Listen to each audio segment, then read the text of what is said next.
We're going to be talking about today. The Canadian Real Estate Association has come out with a whole bunch of new paperwork, a bunch of new guidance. We're going to be looking into what are they saying and how is it going to affect you. We got to somehow get through all the weeds to figure out how it's going to affect me and you. So let's get right into the first article of the day. Canadian Real Estate Association. Now we're going to be talking about the US, the Federal Reserve, a whole bunch of stuff today.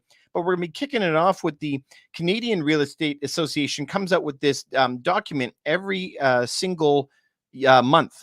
So Ontario, the housing market snapshot for August 2022, it just has accumulated its numbers. Now it says home sales are down 30.3%. What does that mean?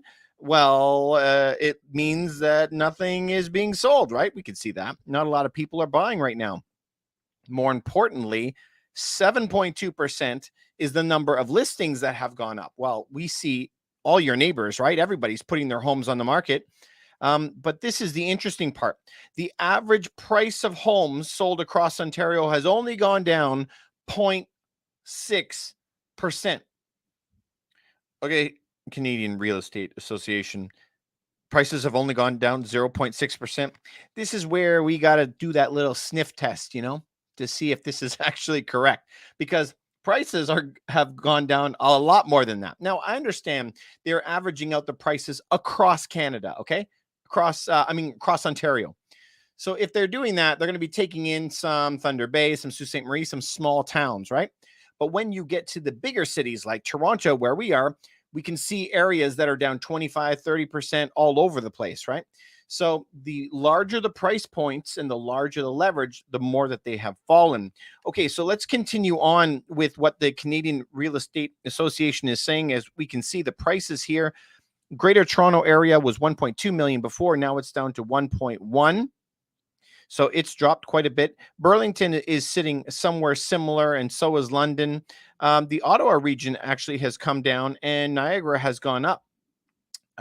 So we're seeing some different prices depending on where we are. What other information have they put out as the Canadian Real Estate Association? They're also saying that the number of home sales across Canada is down 24%. Okay, so that is letting us know a little bit about the market sentiment, right? Not everybody is out there trying to buy a home. Everybody is standing there like deers in headlights. 1.3 million people a day are looking on realtor.ca. So everyone and their dog is looking for a home, but nobody's buying anything. That's what that number tells you. Number two, it's saying that the number of listings is up 3.3%. Well, that really depends on where you're looking, right? Because in a town like Toronto, we've seen in the hundreds of percent more listings on the market. Last thing to look at is the average price of homes. It's only down 3.9% across the country. Listen, there is a lot more pain to come. But if you want to look at this a little bit more, let's just take a look at this map. If we look at the map of Canada, the average price change across BC is up 1%. Alberta's up 1%. Manitoba's up 3.7%. Saskatchewan up 5%. Ontario is the only one that's down 0.6% August to August, okay? August 2001 to August 2022. But listen to these numbers once we get into the Maritimes. 20% for New Brunswick, 17% for Nova Scotia, 17% for Prince Edward Island, 9% for Newfoundland. We're talking about massive price raises. They're going bananas. They're going to the moon. Even as we're going through this massive correction, their prices are still killing it this year. All right, so that is very, very interesting. But why is it going up so high? Because their prices were very depressed. Everybody is moving out there to buy very low-priced homes. That is why all of the Maritimes have been catching up. Prices have been going crazy over there. Okay, so that's what the Canadian Real Estate Association is looking at. But let's check out a couple other things. So I want you to go check out this website called ipolitics.ca. The article is called "You're Not Richer Than You Think." StatsCan is finding a steep decline in home ownership. If we go look at that article, I highlighted a couple of spots that I just wanted to share with you guys. It says fewer people own homes than in previous years. Well, duh. Prices are crazy right now. Millions of people are stuck in inadequate housing, and hundreds of thousands of them are too small for the number of people that live in them. The real numbers could be worse. Now, I got to tell you, the numbers are a lot worse. Canada, regardless how you feel about it, left, right, you're blue, red, whatever. There is a lot of people that live in Canada that don't actually have their driver's license and so forth. They like overstay their visas or whatever. We're in the millions that come, and that can put a strain on houses. So many houses have multiple families living in it. A lot of cultures have 3 or 4 generations all living in one home, and that isn't across the whole spectrum. Housing prices have gone crazy because materials have gone up so much, labor has gone up so much, we cannot afford to build it. So, how do we solve this issue of this supply and demand imbalance when it comes to housing? There's 2 schools of thought here, okay? Supply and demand, that's economics 101, what you learn on the first day. So number 1 is we create a lot of supply, build a lot of houses. The second way is to destroy demand, make it so expensive that nobody in their right mind would buy it. Okay? Those 2 ways. So the government cannot flip a switch and have homes printed by the millions, right? We don't have millions of workers just sitting around in case. But what they could do is raise the interest rates up so high that nobody would go buy anything. And that's what they're doing. Remember, I was just talking to you about my friend there going to buy a sink, $98 just a few years ago, and now it's $299 for the same sink. Crazy prices. Prices are gone up.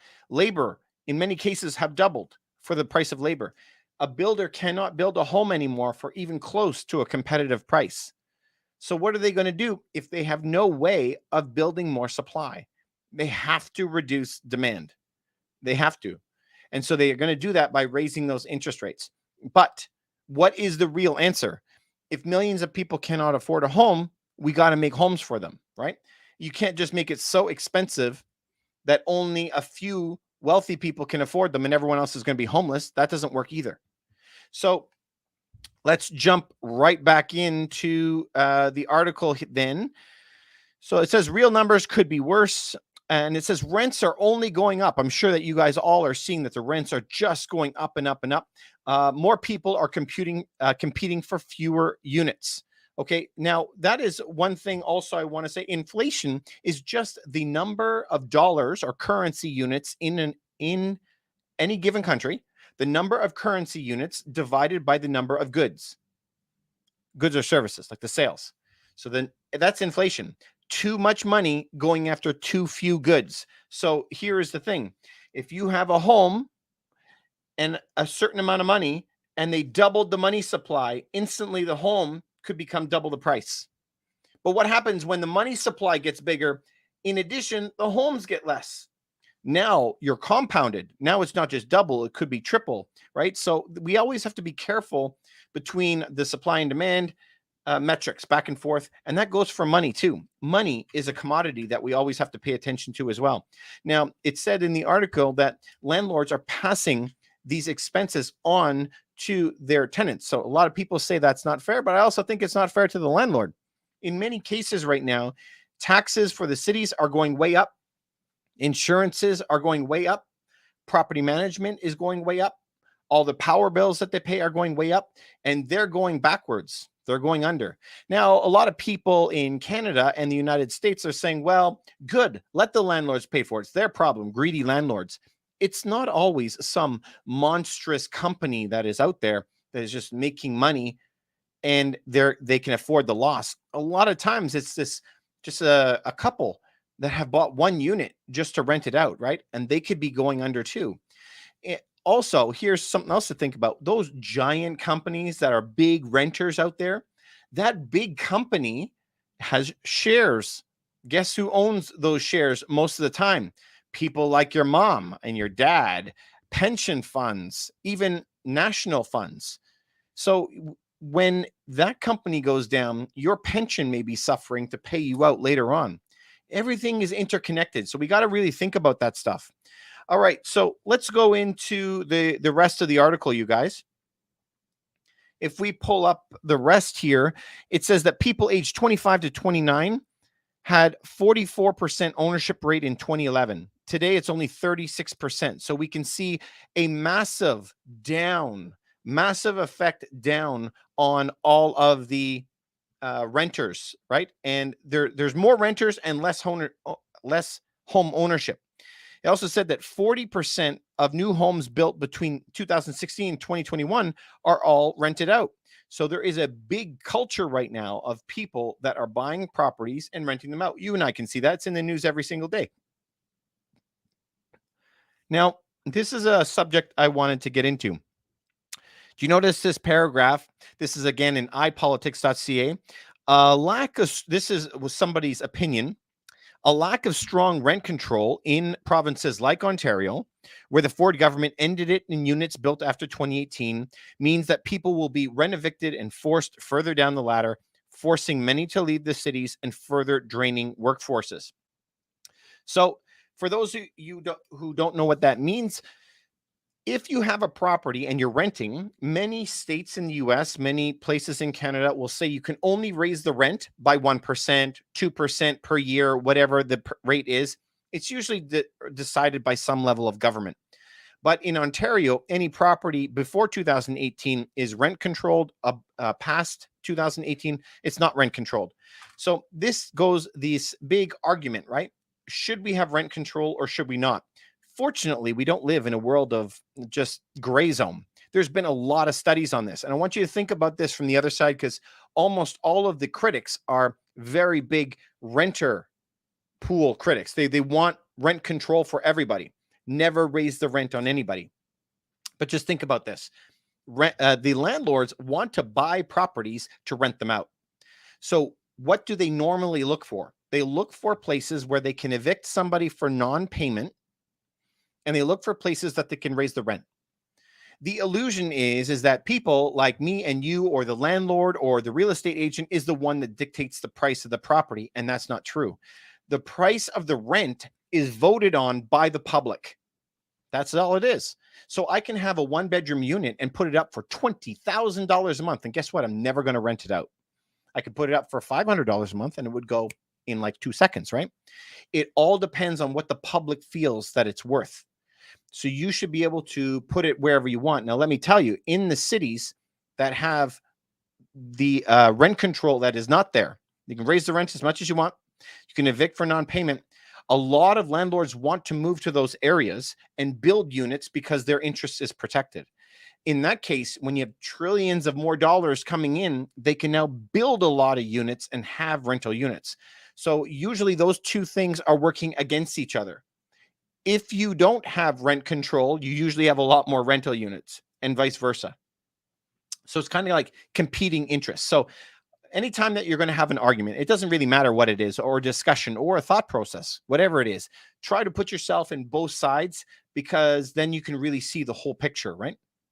All right, guys, let's jump back into the rest of the story I wanted to tell you. The second to last one that I thought was interesting for me to bring up today, of course, in the article Daily Hive, you can go look this up. Number of Canadian renters is growing more than twice as fast as homeowners. Of course, the prices have stretched everyone to the very brink. We cannot afford houses. It says here, between 2011 and 2021, the number of renter household increased 54% in Kelowna. That is shocking. The number of renters went up 54% in 10 years. Barrie went up almost 50%, 41% in Oshawa, 40% in Kitchener, 40% in Nanaimo. This is crazy, right? That prices just keep on going up and up and up. And it's not going to stop. As the prices continue up, renting is going to be the only option for a lot of people. Now, if we move into, a lot of this is coming from the Fed. Why do we always talk about the US Fed, you guys? Here is the thing. After 1945 and the Second World War, we started this Bretton Woods Agreement. The Bretton Woods Agreement was that, okay, the United States is going to be the king of the world. They only had the largest military ever that was left after the Second World War. They had all the money. They had the biggest GDP on the planet. Like, it was a foregone conclusion. Of course, it was going to be them. But it was the end of the day of the Brits, and then the Americans came on to play. Now, whatever happens to the United States normally trickles down to Canada, Australia. You know, it affects Europe. It comes right directly to Canada. So we have the benefit of seeing 6 weeks into the future what's going to happen in Canada by watching what the US Fed is doing. So as we look at what the U.S. Fed is doing, please note that as we look through this stuff, the Fed is going to reset the U.S. housing market through a difficult correction. This is in the article in fortune.com. The Fed is going to reset the U.S. housing market through a difficult correction. Okay, so I got a lot of things I wanted to touch on today. So look at what he says. Now I'm quoting, this is Jerome Powell. I'd say if you were a home buyer, somebody or a young person looking to buy a home, you need a little bit of a reset. We need to get back to a place where supply and demand are back together and where inflation is down again and mortgage rates are low again. That's okay. Sounds good, right? That we want a pricing reset. So this is Jerome Powell, direct quote again, I'm quoting. So the declaration in housing prices is that we're seeing should help bring prices down more closely in line with rents and other housing market fundamentals. This is a good thing. This is a good thing, he said. For the longer term, what we need is supply and demand to be better aligned so that housing prices go up to a reasonable level and at a reasonable pace and that people can afford housing again. Again, it says all sounds wonderful. Sounds like utopia. We probably in the housing market have to go through a correction to get that into place. Of course, a really bad correction. There are also longer run issues with the housing market. As you know, it is difficult to find lots around cities and so on and so forth. Listen, you guys, this is what really, really bothers me. Okay. Remember, everything comes back to supply and demand. In the United States, they are missing around 5 million homes. In Canada, we need about 1 million homes. We are worse per capita than the United States. We need 1 million. They need 6 million. We are not even close to even coming close to that. Remember, on the best of years, we're building 250,000 homes. And at the same time, the government now wants to bring in 500,000 people a year into the country as immigrants, and we have no places to put them. This is a problem. How do you get prices down? We need more supply. We need more houses. That's what we need. There is such a shortage that everybody is living like 3-4 generations, co-living with people, renting out rooms. There isn't enough homes. So to attack demand, I understand it's the easy, low-hanging fruit to do, but it's still not helping anybody's quality of life. So the idea that if we're not building any homes, which we already covered, we're not building anything. All these building projects are going on pause, on hold. They can't afford the labor. They can't afford the materials, and everything is delayed 6 months, a year to get anything. So if we don't have enough houses now, where's everyone going to live after your plan? The price has got to come down. There are no new homes. Please remember that. So in order to make it affordable for somebody, you have to bankrupt somebody else in order to take the home from him and give it to somebody else. So the motion that we're going through right now is we are going to make it so expensive that we'll bankrupt millions of people so that we can make the homes more affordable to give away to other people. Am I the only one that doesn't see a problem with that plan? That is cuckoo, but that's what's happening, right? But it sounds wonderful. We're going to make prices so low that people can start to buy again. Well, you know, the poison pill here is that we got to bankrupt everyone else, which could bankrupt a lot of companies. This is a real tough thing, man. We've never been in this much debt nationally, corporately, provincially, state-wise, anything. Highest debt ever and the highest rate hike ever. The amount of damage this is going to cause, it takes 12 months to 24 months for all of this to come through. There's going to be a lot of pain coming ahead, and it's going to hurt a lot of people, unfortunately. All right. Let's go on to a couple other things that Big Papa Powell is talking about, you guys. More prices going down. Yeah, he said that there's going to be a big correction. He's saying he's going to break the fever. Okay, guys, this guy is a little crazy.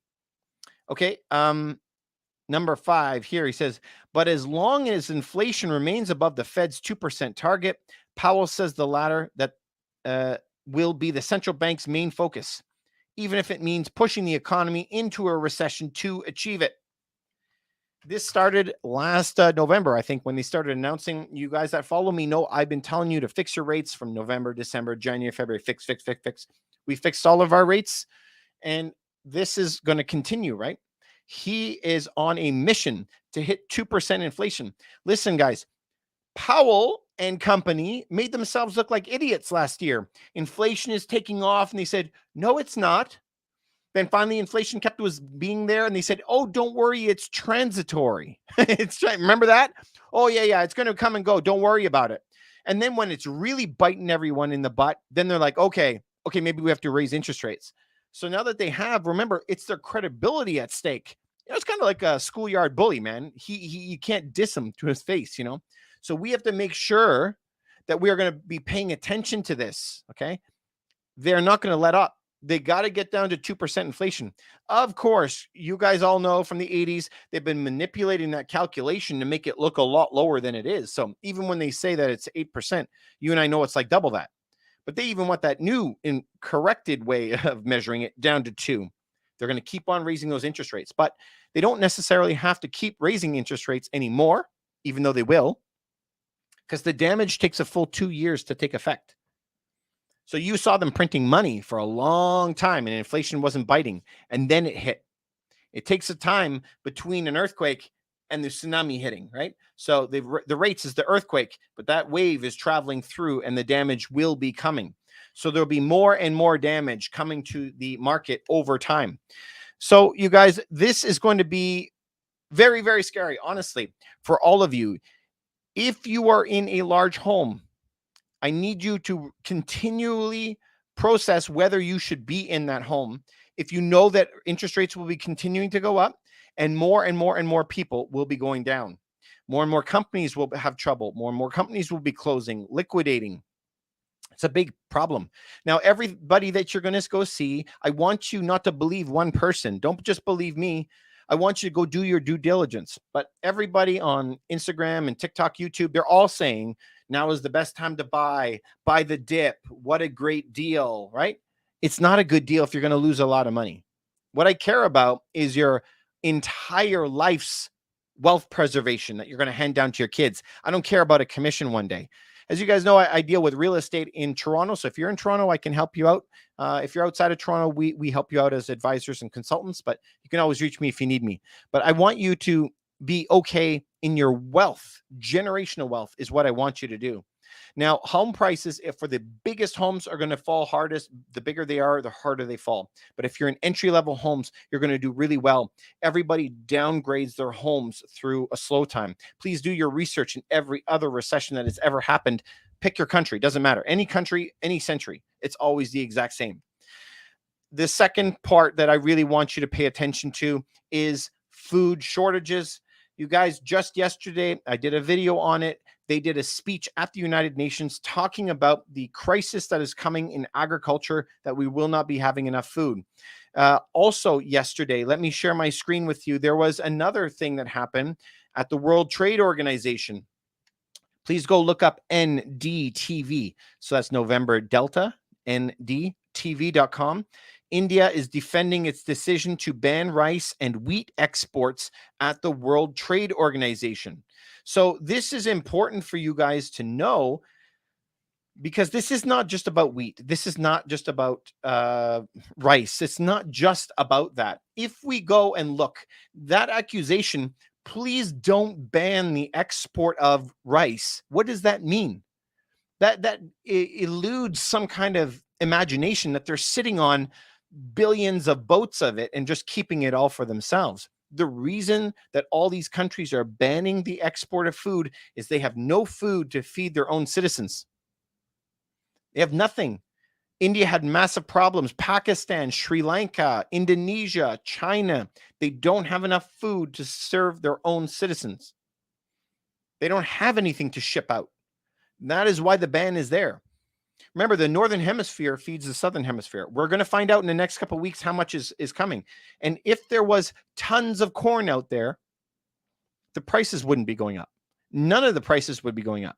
The fact that you're paying higher prices shows you that there are shortages. And those shortages are going to continue. So every time you go to the store, just try and buy one extra thing, one extra can, put it in the cupboard, please. It's not going to be too much. I don't want to inconvenience you. Just do that so that you have a little bit of a buffer, just a little bit.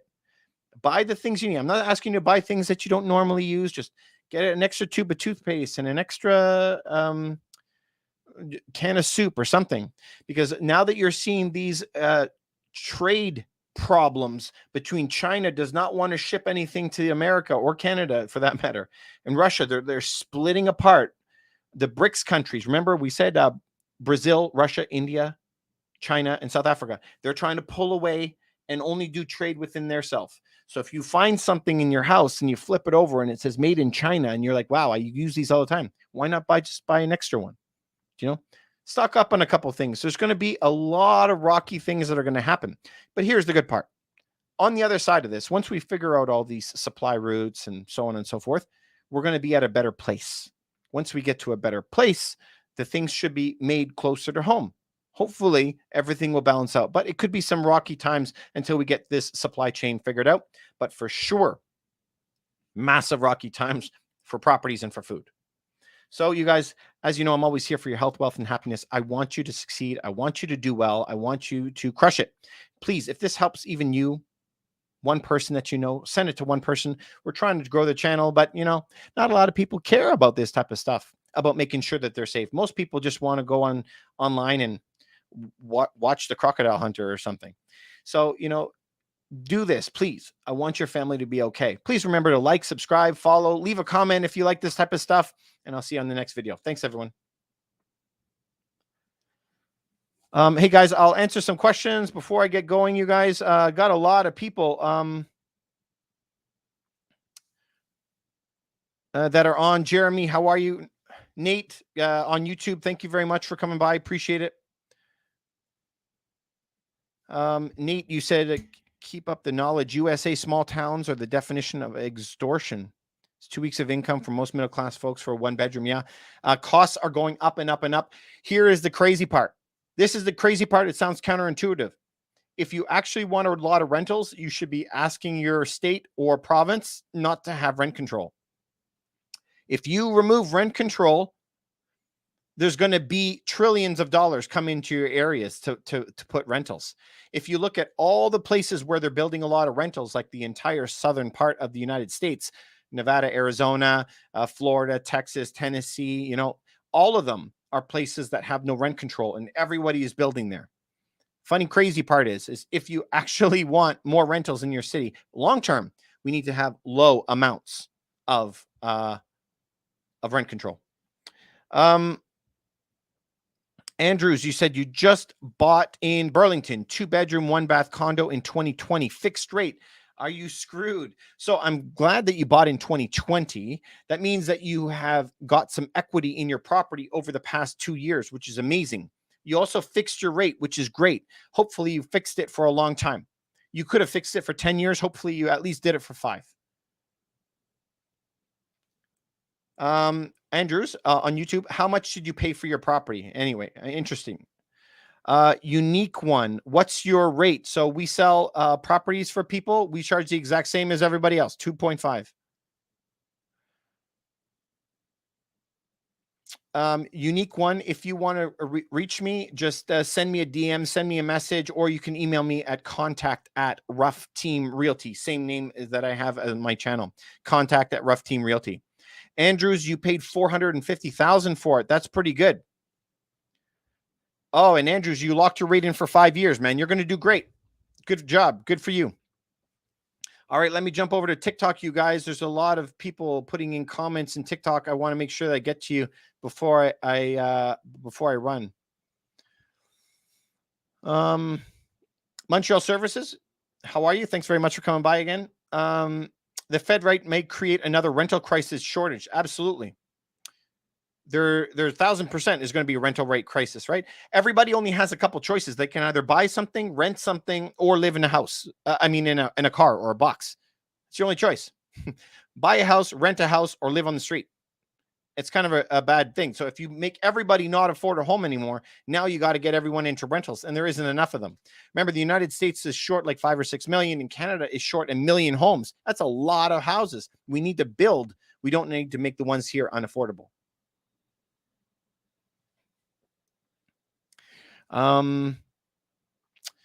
You said bankruptcy owners still need a place to live. Yeah, Everyone will, but they're going to be bankrupting everyone. They're going to need a lot more rentals.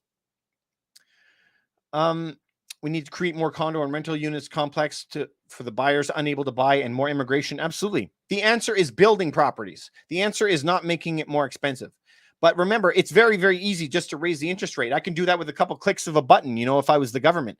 But how hard is it to go bammo and build 1 million homes? Okay. It's crazy how hard that would be. Alex Londano. Alex, do you live in Montreal, Alex Londano? There's a lady in Montreal, a realtor with that same last name. You said it was a bluff.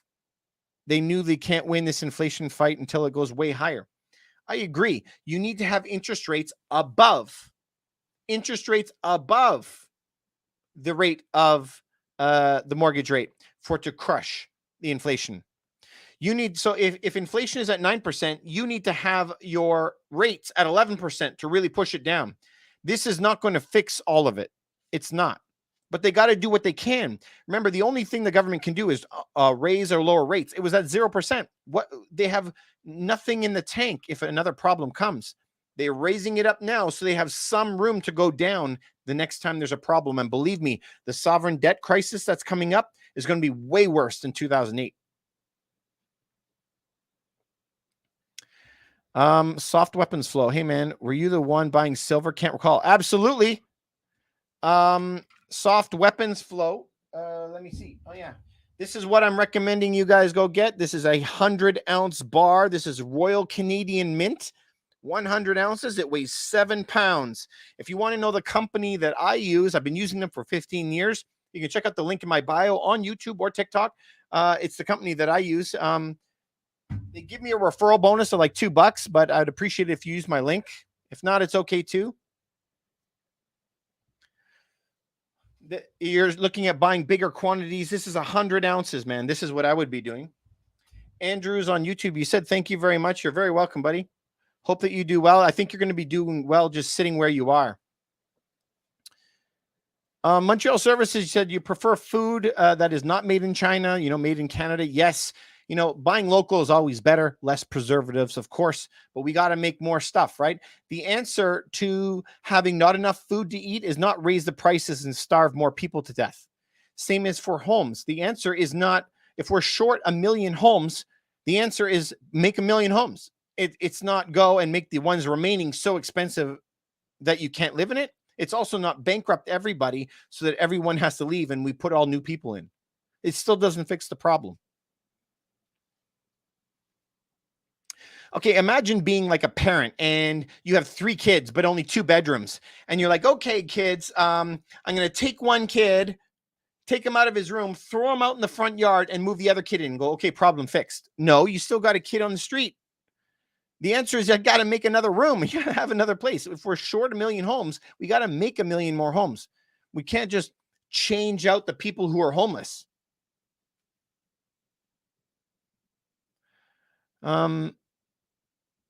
Exactly. They don't have to be big, just a place to live. Exactly. Like, we are not saying that you all have to have 5-bedroom mansions. In fact, any of you who follow me knows that that's exactly what I'm saying against. You shouldn't be doing. And if you have one of those today, you should be selling it. Remember, the prices went up for 14 years and they're down 1 year. Today, they're the same price as it was 12 months ago. You could still lock in 13 years of profit. And it's going to be going down hard the longer they hold up these interest rates. So be careful. Be careful. I wouldn't be in a big home right now. Mr. Incognito, you said you sold your house. Glad you got out. Nice. Mr. Incognito, where do you live? Where do you live? Where did you sell your home?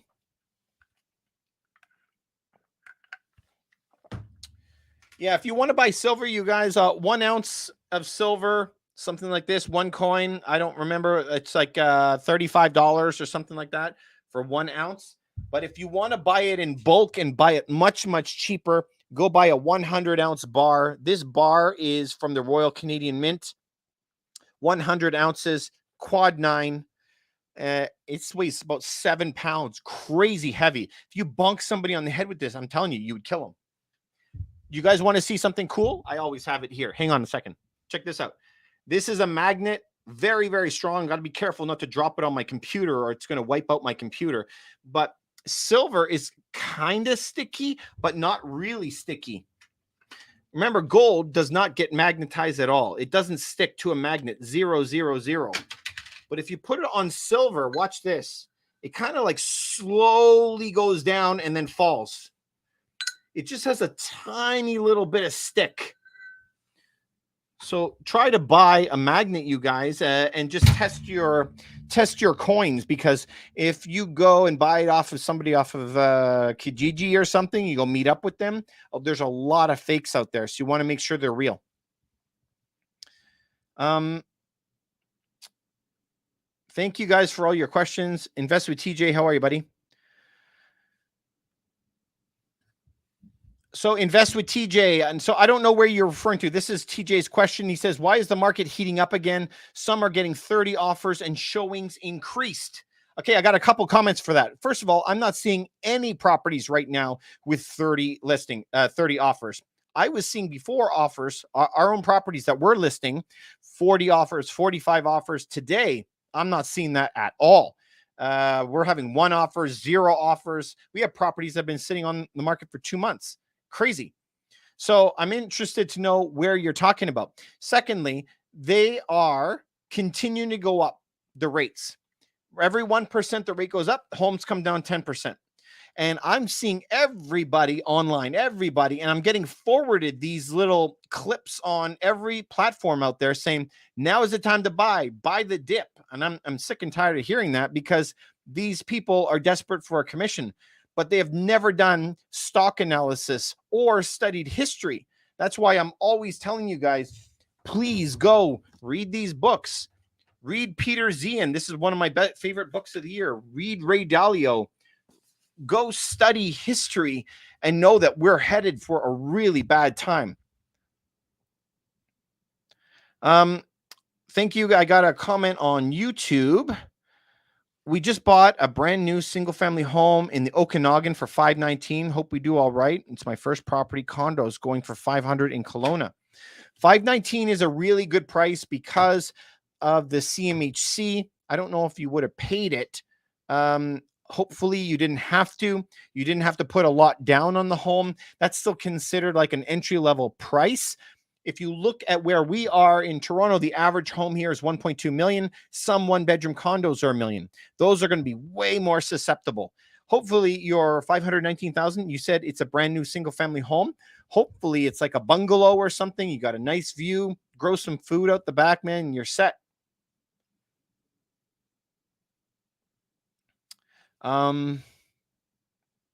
Invest with TJ, you said it's a small blip up. Did the same happen in 2017? In 2017, when all of the rules changed for foreign investors, there was a blip up because they were trying to get in before the rules changed. So there was, but if you're saying that's a small blip up, I wouldn't put too much faith in any type of blip. Yeah, and this is the thing is Broker Bay. If you guys read what his comment is, it says Broker Bay is showing this data. Broker Bay and all the all of the House Sigma or whatever, it's always information looking backwards. It's always a month late. If you looked at the information I showed you today, it's August's numbers. We're almost October, right? A lot has happened since then with the war, with food problems. Like I had over 30 things I wanted to bring up with you today. I just don't have the time to do it. So much is changing in the past month and a half, and that's how long the data comes out. So how do you find out the information of today and tomorrow? That's the important information. What are the prices going to do? I don't need the story of what happened. I need to know what's going to happen. And that's why I tell you to study these books. You should never be looking at the consumer price index, CPI. That looks backwards. Who cares what happened backwards? When you drive a car, do you look back or do you look forward? You look back once in a while, but you're always looking forward. You should be looking at the producer index ahead. Don't be looking at the CPI. You're looking at the wrong charts. Invest with TJ. Well, multiple realtors are saying this. I'm telling you, more than multiple, hundreds. I'm seeing Realtors all over the place. They're like, now's the best time to buy. Now's the best time to buy. Now's the best time to buy. I was telling people not to buy in March and April and May and June and July. And in Toronto, a lot of properties are down 50%, massively. The properties that we deal with. Some are down 40, some are down 30. They're all over the place. They're going down. And it's not going to be over. The only reason that the new prices have changed is all of the new people cannot get qualified for a mortgage. How many of your friends have gone into foreclosure? Probably none. I don't know anybody who's gone into foreclosure. I don't know anyone who's lost their job yet. Keyword being yet, because a lot of that is going to come. Remember, in 2007 was the breakdown of a lot of the mortgage stuff, but they didn't declare a recession until December, many months after it had happened. So I would rather you be a few months early than a lot late. And here is the thing. Being online, going on YouTube, being on TikTok or whatever, we're making our numbers very, very, very known, right? I might be eating my shirt in a year. I sure don't think so. But I've placed all my bets and they're going to place theirs, right? But here's the difference is I'm telling you what I'm doing for me. This isn't just theoretical. This is what I'm actually doing. These guys are just trying to get a commission. Here, I'm telling you, don't buy anything. I'm not going to make anything on telling you not to buy anything.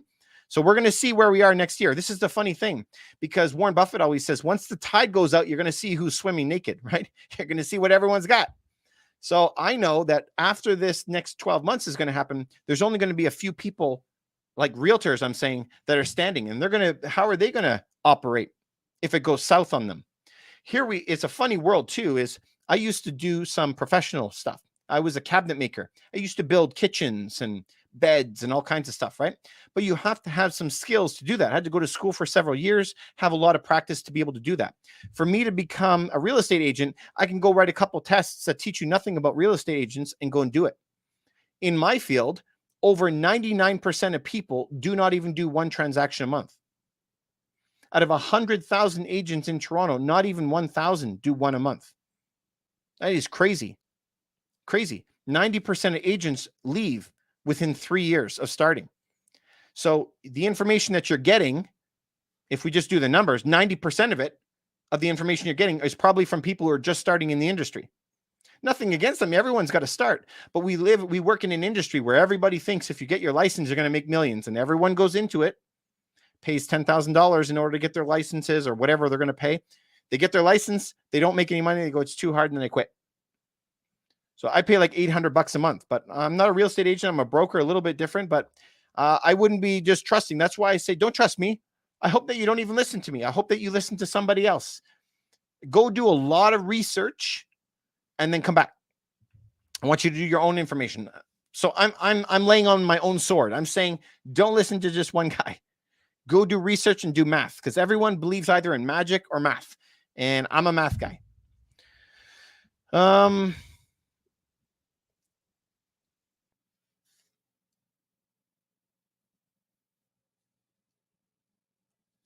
Typhoon is coming. Yeah, for sure. Yeah, Investor TJ. Tide goes out is a great line. I wish I could say it was mine, but Warren Buffett's the bomb. When the tide goes out, you're going to see who's swimming naked. Yeah, some realtors are side hustling and they have a full-time job. Here's the thing for side realtors. I can't knock the hustle, man. Good job. You have a full-time job and a part-time job. That's wonderful, right? But here comes something that's a little bit weird. I'm telling you about me, okay? My father was a pilot. He flew for Air Canada, flew airplanes all over the place, right? He took it very seriously. He says pilots should not be part-time. You should not be a mechanic and do this other job part-time that's so important. And so when we talk about part-time jobs, like selling and buying homes is the biggest part of your life, the biggest purchase you will ever make in your life.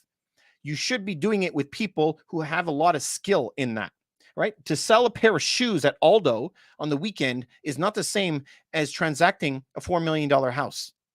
So you need to have people with skills to do that. It's not something, in my opinion, that we can do part-time. Listen, I read 3 to 4 hours a day, just to keep up with the changes and what's happening. When I have all of these agents that call me to close on homes that we're selling, and they're asking me how to fill out the contract. It's not my job to tell you how to fill out the contract. How do you not know how to do that? And so all of the clients that I deal with, all of them, I'm not even talking like 99%, 100% of them want to know what's happening in the market. What are you noticing? How do I position myself? What is the best way to get the highest prices? How are we going to advertise it properly? Should I be selling by? They want to know that stuff. But unless you're reading 3-4 hours a day, and I work in it all the time, unless you're doing that, you're going to fall behind. Anyway, that's just my 2 cents. Maybe you agree with me or disagree with me, but everybody knows 5 agents, everybody, but everyone has 100 bad stories, I always say. So that's why whenever you're going to pick one, I want you to interview a bunch of people and pick the agent that's going to work the best for you. You know, it's kind of like a first date. When you go out, you're like, hey, you know, how are you? You got to feel them out and see if they're the right type of people for you. Unique one over on YouTube. How are you? Decided to pull the trigger on it because the builder dropped $90K on the price and included GST in the sale. My wife ended up negotiating all the furnishings as well. Nice. So this is out in Okanagan. He bought that property for $519,000, a single family home. Nice. Yeah. Builders are going to be dropping their prices more and more and more to get people qualified. Prices are going to be dropping a lot more. Really rough, eh? Really rough. Okay, you guys, fun times. Hope that you had a good night. Hope that you learned a couple things. Did you? Hope that you did. Andrews, thank you very much for coming on. Unique one. Nate, thank you for Montreal Services. TJ, all you guys, you regulars, thank you very much for popping on. And hopefully you guys, I answered your stuff. There's a lot happening. There's so much happening that my lives at the end of the day could be 3 hours getting through it all. There's so much happening, but it's a lot happening, man. Just try to be up on it. A lot is going to change. And the problem is the things that are changing are going to be affecting you, affecting your livelihood. Do you know what I mean? That's what I think the problem is. It's going to affect whether you can eat. It's going to affect the price of your home and whether you lose your home. This is like important things, really, really important. All right, man. As you go, guys know, I really care about you. I hope that you do well. Any questions, send them over my way. If you need any help selling your home, I'm always around. And I act as a consultant and advisor for people all over North America. Let me know if there's anything I could do. Reach me out at me right here. And if you guys like this stuff on TikTok, please follow me on YouTube. Thanks so much, everyone. Have a great night. See you later. Thank you, YouTube. Thank you very much for everything. Appreciate it.